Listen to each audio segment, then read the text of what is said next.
역대하 13장 13절에서 18절까지의 말씀입니다. 역대하 13장 13절에서 18절까지 한 절씩 교독하시겠습니다. 여로보암이 유다의 뒤를 둘러 복병하였으므로 그 앞에는 이스라엘 사람들이 있고 그 뒤에는 복병이 있는지라. 자기 앞뒤에 적병으로 말미암아 여호와께 부르짖고 제사장들은 나팔을 부니라. 유다 사람이 소리 지를 때에 하나님이 여로보암과 온 이스라엘을 아비야와 유다 앞에서 치시니 이스라엘 자손이 유다 앞에서 도망하는지라. 하나님이 그들의 손에 넘기셨으므로 아비야와 그의 백성이 크게 무찌르니 이스라엘이 택한 병사들이 죽임을 당하고 엎드러진 자들이 50만 명이었더라. 그때에 이스라엘 자손이 항복하고 유다 자손이 이겼으니 이는 그들이 그들의 조상들의 하나님 여호와를 의지하였음이라. 아멘. 오늘 나누려는 말씀의 제목은 들으시는 하나님입니다. 들으시는 하나님. 기독교 신앙은 하나님과의 관계입니다. 하나님과 바른 관계를 맺어가는 것이죠. 그런데 하나님과 우리가 바른 관계를 맺으려면 우리가 하나님이 어떤 분인가를 바로 알고 그 하나님께 바르게 반응할 때 가능한 것입니다. 그래서 성경은 하나님이 어떤 분인가를 우리에게 말씀하고 알려주십니다. 그러므로 우리가 성경을 읽거나 묵상하고 또 설교를 들을 때 하나님에 대해서 무엇을 말씀하고 있는지 이거에 관심을 기울일 필요가 있습니다. 우리가 말씀을 통해 하나님을 알고 그리고 하나님과의 관계 속에서 하나님을 경험할 때 우리의 믿음이 성장하는 것입니다. 저는 오늘 본문을 통해서 들으시는 하나님에 관해서 말씀을 나누려고 합니다. 들으시는 하나님은 어떤 하나님이신지, 그리고 들으시는 하나님께 우리가 어떻게 반응해야 하는지 함께 살펴보고자 합니다. 첫 번째로 하나님은 들으시는 하나님입니다. 앞에서도 방금 말씀을 드렸지만 하나님은 들으시는 하나님입니다. 우리의 말과 우리의 기도를 들으십니다. 오늘 본문은 남유다의 아비야 왕과 북이스라엘의 여로보암 사이에 지금 전쟁을 하고 있는 것이 배경입니다. 아비야의 부친인 르호보암 왕 때에 이스라엘 나라는 남과 북으로 나뉘게 되었습니다. 그래서 남쪽 유다는 유다 지파와 다윗이 속했던 그 유다 지파와 그다음에 베냐민 지파만 남고 나머지 10지파는 그 여로보암을 따라서 그 북이스라엘 나라를 세웠습니다. 그리고 그 이후에 이제 이 남유다와 북이스라엘은 잦은 갈등, 잦은 전쟁을 벌였습니다. 오늘 본문도 바로 그 사건 중에 하나라고 볼 수가 있습니다. 지금 남유다와 북이스라엘 두 나라의 군대가 그 남쪽 베냐민 지파의 그 땅에서 지금 전쟁을 하기 위해서 대치를 하고 있습니다. 양쪽의 군대들이 서로 이제 마주보고 대치를 하고 있는데 당시에 남유다의 군인은 40만이었고 북이스라엘은 80만 명인데 그것도 큰 용사다 이렇게 성경이 표현하고 있는 것 보면 수적으로도 배나되지만 굉장히 용맹스러운 군인들이었던 것 같습니다. 그뿐 아닙니다. 오늘 본문을 보면 남유다가 수적으로 열세일 뿐 아니라 여로보암이 군사 작전을 폈는데 어떻게 했냐면 이 남유다 전면에 군대를 배치하고 이 유다군의 뒤쪽에도 복병을 배치를 한 것입니다. 그러니까 지금 유다 군인들은 포위가 된 상태죠. 수적으로도 열세고 포위까지 됐으니 지금 이 전쟁은 영락없이 패한 전쟁이라고 할 수가 있을 것입니다. 그런데 이렇게 긴박한 상황에서 오늘 본문에 보면 아비야와 유다 백성들이 하나님께 부르짖고 있습니다. 14절 말씀을 보면 유다 사람이 뒤를 돌아보고 앞 뒤에 적병으로 말미암아 여호와께 부르짖고 제사장들은 나팔을 부니라. 앞뒤로 지금 군인들이 둘러싸서 포위된 이 상황에서 지금 하나님께 부르짖고 있습니다. 제사장들은 나팔을 불죠. 하나님, 지금 전쟁이 시작되었습니다. 우리를 도와주십시오. 이런 지금 나팔을 불고 있는 것입니다. 15절 말씀에도 보면 유다 사람이 소리 지를 때에 하나님이 여로보암과 온 이스라엘을 아비야와 유다 앞에서 치시니라고 말씀합니다. 유다 사람들이 뭐라고 소리쳤을까요? 하나님 살려주세요. 하나님 도와주세요. 이렇게 다급한 중에 외쳤을 것 같습니다. 그런데 하나님께서 그 소리를 들으셨습니다. 하나님께서 들으시고 여로보암과 이스라엘을 치셨다고 말씀하고 있습니다. 성도 여러분, 여러분도 긴박한 가운데 하나님께 부르짖은 경험이 아마 있으시리라고 생각합니다. 저도 말씀을 준비하면서 기억나는 것이 있었는데요. 그 어느 겨울이었습니다. 제가 새벽 기도회를 인도하기 위해서 출발을 했는데 밤사이에 눈이 하얗게 내려가지고 온 도로에 눈이 이렇게 다 하얗게 덮여 있었습니다. 제가 얼마나 조심조심 운전을 했겠습니까? 아주 설설설 이제 이렇게 차를 운전해가지고 교회로 오고 있었는데 그 버거킹 사거리에서 막 좌회전을 했습니다. 좌회전하니까 또 얼마나 제가 속도를 줄였겠습니까? 그래서 저는 충분히 속도를 줄이고 좌회전을 막 했는데 갑자기 차가 핑 하면서 도는 것이었습니다. 순간 저는 너무 당황하고 이 차가 이제 제 통제를 벗어난 것이죠. 차가 이렇게 핑 돌더니 그 다음에 그 순간 어떻게 됐냐면 그 차도와 인도를 이렇게 가로막는 스텐으로 된 펜스를 향해서 제 차가 돌진을 하는 겁니다. 근데 제가 그 순간에 무슨 생각이 들었냐면 이 순간에 사고가 나면 오늘 새벽 기도를 누가 인도하지? 그 생각이 번뜩 나면서 저도 모르게 주여 이렇게 얼마나 큰 소리로 외쳤는지 뭐 조그만 소리 외쳤는지 모르겠는데 주여라고 이 외마디 비명이 튀어나왔습니다. 정말 그 순간은 제가 어떻게 할 수가 없는 순간이었어요. 바로 그 펜스를 들이받을 상황이었거든요. 근데 그렇게 외치고 났는데 제가 정신을 차리고 보니까 바로 그 앞에 제 차가 멈추어 섰었습니다.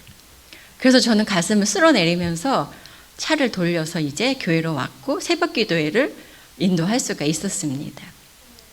그 새벽에 아무도 듣는 이가 없었지만 우리 하나님께서 들으시고 응답해 주실 것입니다.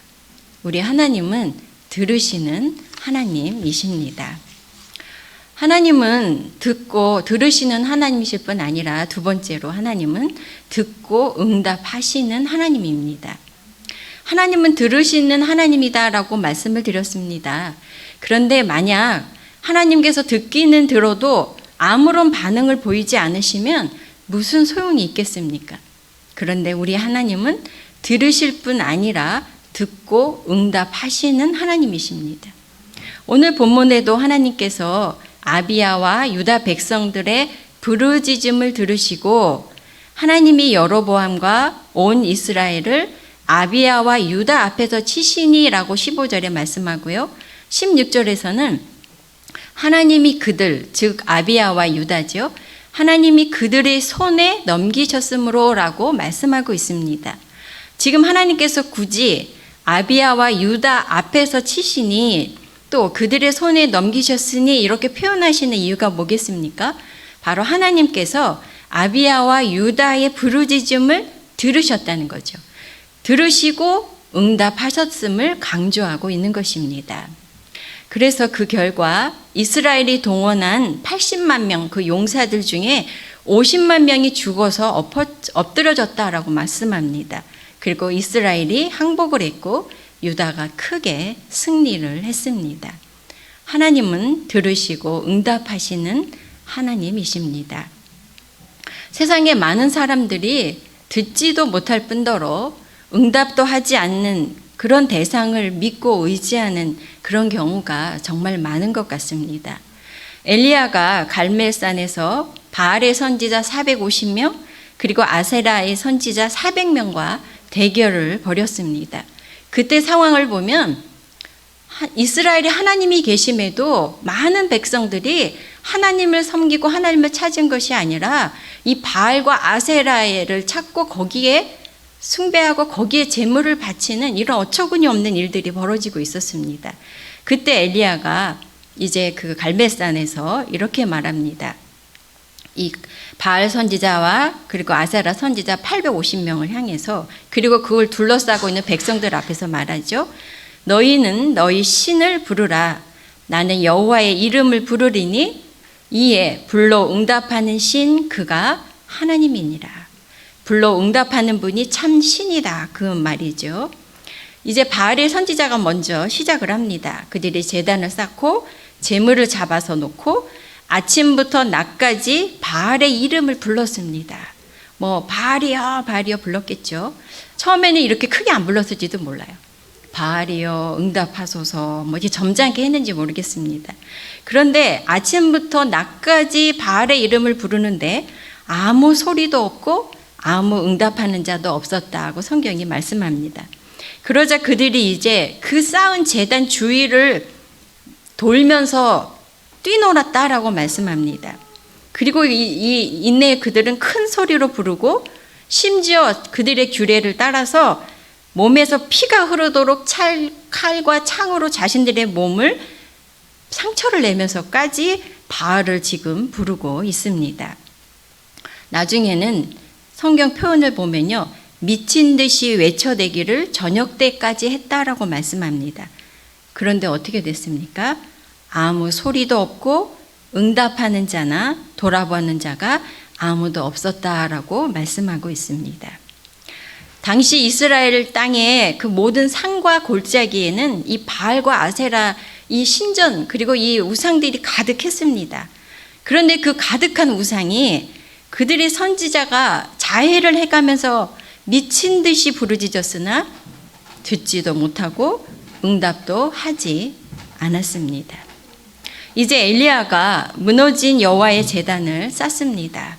그리고 이제 거기에 제물을 올리고 그 제물 위에 물을 붓고 이제 하나님께 기도합니다.